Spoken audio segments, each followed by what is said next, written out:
little bit of calm right now. The neighbor kids have built a little gauntlet. They must be getting a little antsy inside, so they built a little obstacle course out of planks and wood and made teeter-totters and stuff, and they've been just going around in circles and riding their bikes.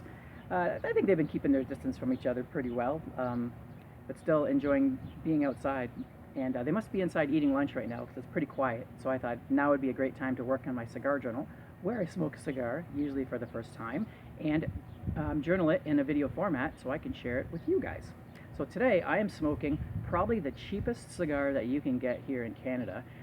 This one's called the Junction Cigar, and it sells like hotcakes every time I go into either Havana Castle or even at another place, the Cigar and Pipe Emporium. They always have a big box of them, and people just come in and grab handfuls because they're so cheap. But they're kind of inconsistent. I have had a few of them from time to time. I usually grab a handful as well because I think you can get them usually at the most 3 for $10. But what is interesting about this one that I like about it is even though it's super cheap, I remember last year, after the winter time, I thought that I wasn't going to enjoy cigars anymore just because I just wasn't craving them. So when I went for a motorbike ride to Havana Castle, I grabbed one anyway, and when I lit it up, it just hit the spot. It was nice and subtle pepper, had a good flavor, and I was thinking, wow, I don't remember these being that tasty. So it kind of has this soft spot, and so it's been a whole, it's a whole new year of smoking cigars. So once again, I'm going to try one, and we'll see if it tastes as good as it did that one time. So I'll get it lit up. Stay tuned, and I'll be right back.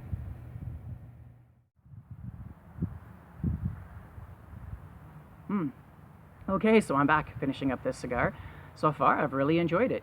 The fact that it still tastes what I remember, like from a whole different batch, is pretty encouraging for this type of cheap cigar. You would think it would be really inconsistent, but no, it's got that same kind of feel, same taste, and the construction has been really good. It's funny how I have less problems with some of these cheaper cigars than I do with some of the real expensive ones when it comes to touch-ups.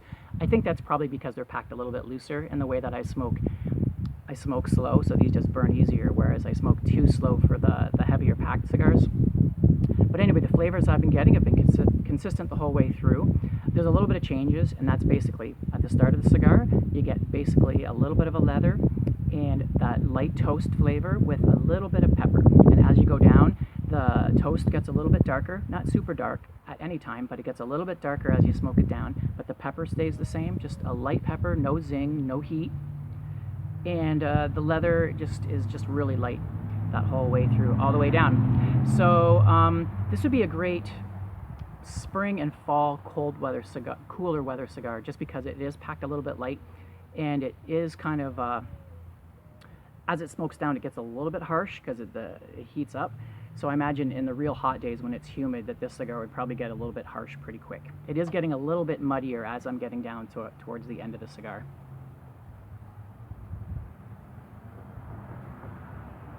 But yeah, I'm liking it.